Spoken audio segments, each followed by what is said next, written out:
tour through John and I's tackle box. We're going to be doing this because soon we hope to go tomorrow. We're going to be going fishing. And of course, you guys are going to be coming along. So we just wanted to let you guys know what we were going to be using and exactly how we're going to be using it. Let's get right into it. First off, I want to show you guys the Rapala Thin Fin Shad.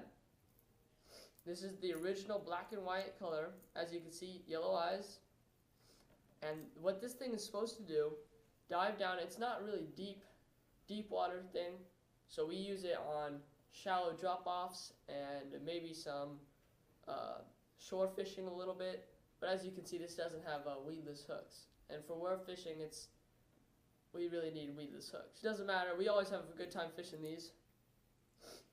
Okay, next thing up. Here we got a big frog. See this? Now this is a river to sea frog, brown frog, and he is about 2.5 inches long and about maybe 3/4 inch wide. So it's a big bait. But it also has a weedless hook, as you can see here. It's not my preferred weedless hook style, but it does work. It's a great lure though, great lure. Love using it for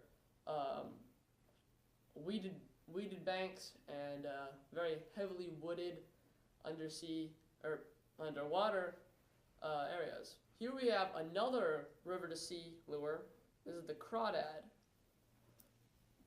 About 3 inches long, about 1/2 inch wide, and it's got a weedless hook. And this is my preferred weedless hook style with the wire on it. It just makes it so much easier. And I don't know how many of you guys know this, but crawdads don't usually walk. They can walk very slowly forward, but often they use their tail and go back like this. So that is why you would tie the fishing line to the back of it like that. Now the next ones, I'm really excited to show you guys these ones because I just recently got these. Actually, I just got them yesterday. And these are the Cabela's Real Image Hard Swim Baits. Yeah, they look pretty good. You know, I'm really excited to use these because I've never used swim baits personally before. And this here is a model chrome shiner. I got this specifically because there's a bunch of silver shad in the pond that we fish at, and the bass actively go after those a lot. But yeah, you see they even have silver eyes. It's all hard. The paint is a little bit more factorized than I would like it to be, but it all works the same. Swims through the water like this. Swims through the water. I would probably use this at like a medium pace, just going through not heavily weeded, because as you can see, it's not a weedless hook, not heavily weeded shallow banks, or maybe underwater logs where they're bedding down, because they, like I said, they're just starting to bed down. These next ones, as you can see, they're a little tangled up here because I keep them in the same place.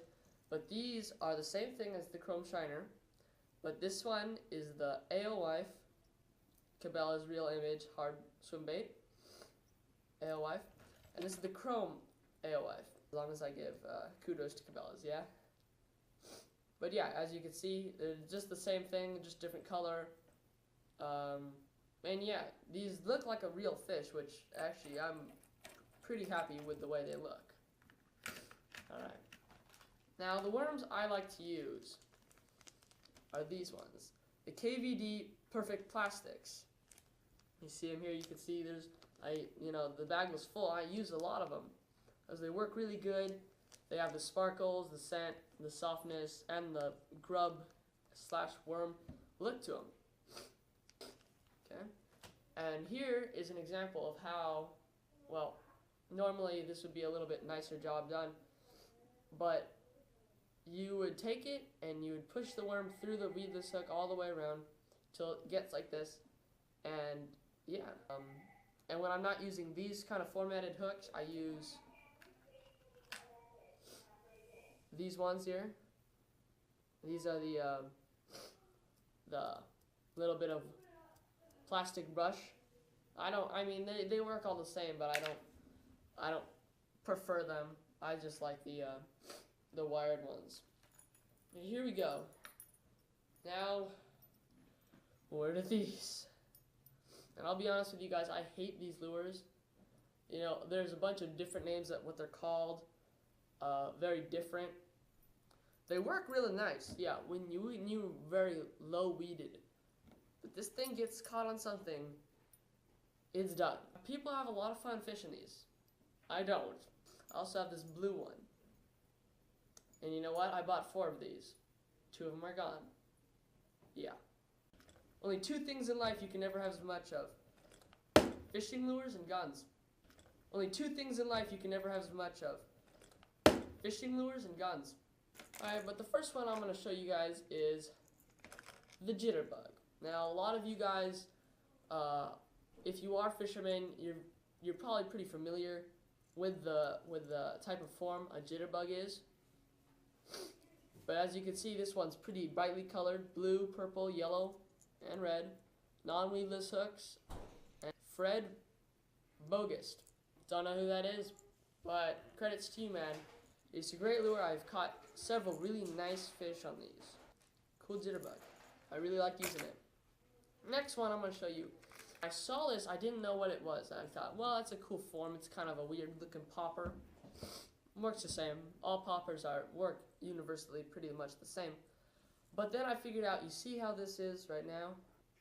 But as you can see, this one is supposed to come on long behind and entice the fish. But see, in the light, in the shadows, it changes color. Now, it is just, you know, the way the thing is held. But it also does. If it's put in a shadow, it'll get darker or lighter, and vice versa. It got an orange belly, brown eyes, and this is popper mouth, red mouth. Now this is my favorite, all-time favorite lure, the hula popper. And for those of you that have used it, I think you can understand why. This lure is literally the greatest lure I've ever come in contact with. I've caught so many fish on hula poppers. This little thing is the greatest lure I've ever used. Now, as you can see, it's in kind of a frog format, yellow eyes, green back, red mouth. This thing is what, if I'm going to be catching something, I'm catching it on this. And this one is just for laughs and giggles, but this lure works actually really well. And as you can see, yes, it's a peanut. Now you might be laughing in your chair, but it works really well. It's a diver, as you can see, and the body shape of this thing makes it move in the water kind of unlike anything else. This peanut is glorious. Next one up here is this little buzz bomb made by Hidden Tiny Torpedo, and it's a buzz bomb. And those who fish know, you drop this in the water, it floats. I don't really have a whole lot to say about this thing, as I don't use it a whole lot. And this one, I'm probably not going to use this one so much. I have caught fish on it before, but it is just a big old Able Mini R diver. Non-weedless hooks. Big hooks cut big fish on this. And since the bass are bedding down, we might just use divers like this when we go fishing. Not really lures in here, but just weights. As you can see, these are the weedless hooks that I use. These are size 2. I used slightly smaller size, maybe more like 4, something like that. And these are, you know, these worm hooks, wire guard. These are the best wire hooks that you can buy, in my opinion. These are just very durable. They work really well. The wire never loses its tension, and it's very bouncy. And it'll bounce back. Even when you bend it, it will bounce back to a certain degree, however much you bend it. But yeah, these are the worm hooks that I use. Okay, but yeah, these are just some BB weights that I carry around. Very handy when you need to just throw 1 or 2 on there for a worm or something like that. When I do use weights, I use them to a varying degree of success. But in my opinion, unless you're trying to cast way out there, weights are not usually very useful. Here's another type of weight. These are the more common weights that I use. Just little weights like these. Rubber here, so they don't pull off or break. You take a needle nose plier and you bend them onto the string like this, and that's it. But it's always good to have some weights of varying degree of weight to use. My favorite ones, I just had to show you guys this one, is this little mouse. I don't know if you can see it there, but it's actually just really cool. It's got whiskers here, really light, you know, it doesn't weigh anything. Weedless hook in a form that I don't particularly use, but it works. I know it does work because, I mean, if I was a fish, I'd be all over this thing. Yeah, it's got a little leather tail. Floats on the top of the water. You put a little water away on it, makes it float up some more. But it will sink, I guess, if you leave it in the water long enough, if you douse it. But who wants to do that to this thing? Little bobbers, they're very, very useful. Very useful. Never underestimate the power of this tiny little bobber. It can make your day go from, meh, okay, we're not catching anything, to, wow, we're really getting a lot of bites, but we're just not seeing them. Just little cork poppers for the fly fishing. These work really good for bass. But like I said, I'm not that skilled of a fly fisher, so I don't use fly fishing things a whole lot. These things though, this is my last lure that I'm going to show you guys today probably. I use these when I'm fly fishing a lot. They have a good weight to them for a fly fishing thing. Great color. You can see the gold twine. Like the mouse, it has these plastic wires here.